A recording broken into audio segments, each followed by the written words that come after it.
Hi, I'm Katie Levin, Wholesale Sales Manager for High Mowing Organic Seeds. And I'm Heather Jarrett, the Trials Manager here at High Mowing.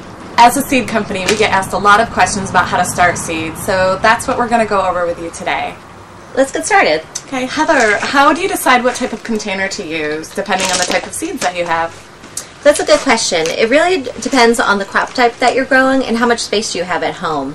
For an example, these are our onion seedlings. These were planted about 10 weeks ago, and the onions just grow very, very slowly, so it takes a long time for their roots to fill their cell.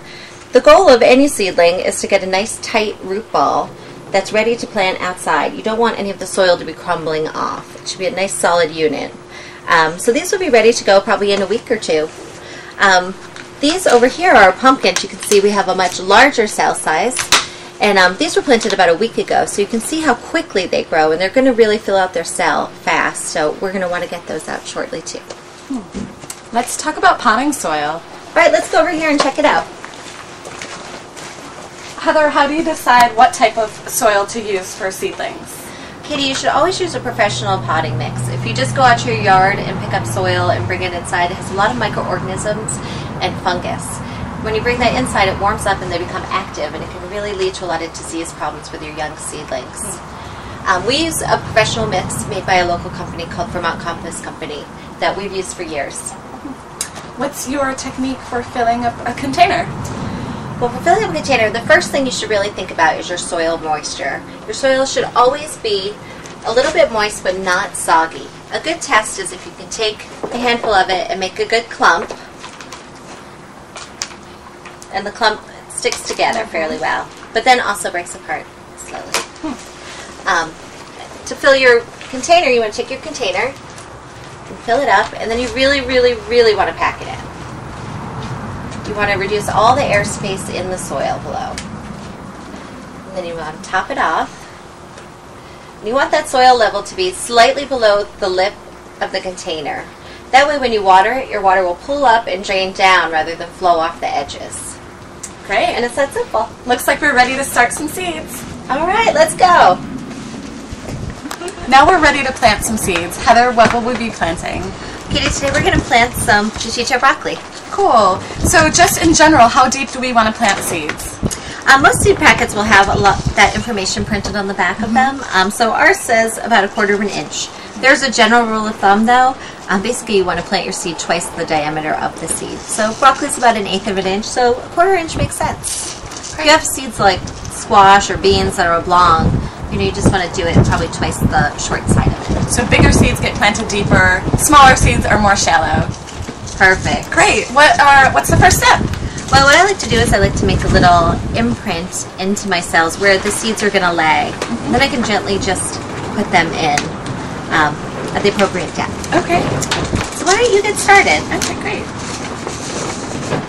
And how many seeds do I want to put in each cell?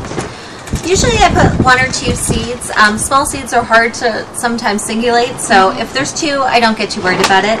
What we can do afterwards, after they've emerged, we can thin them out. And basically, the seedlings emerge and you pick, the seedling that isn't as good or is, maybe not in the center of the pot or something like that. And you just want to pinch it off at the base of the stem. Or you can use scissors if you like to. Okay, great. So I planted a couple of rows, and now I should probably cover them up?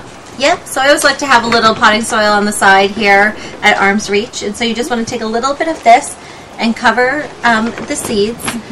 You want to make sure that soil level doesn't get too close to the lip of the tray, because you want the water to be able to pool up there and drain down. Great. And then, so how much water do my little new seeds need?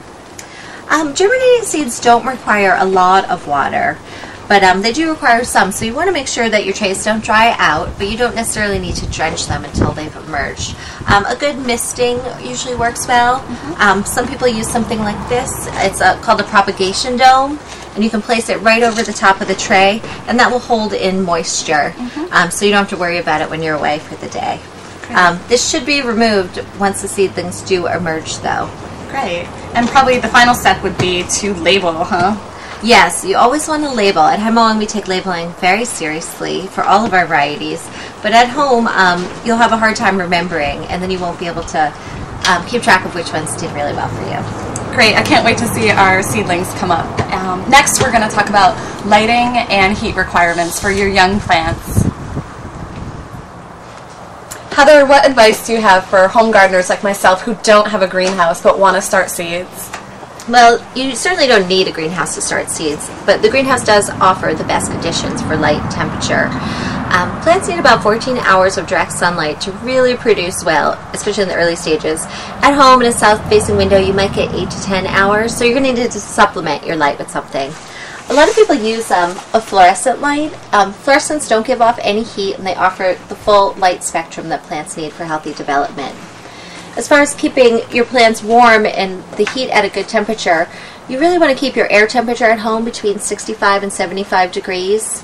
When seeds are first planted, sometimes they need a little bit of extra warmth, and you can use something like a heat mat, which you place right under the tray, and then that will just warm the soil temperature up a few degrees. So peppers and tomatoes really like that.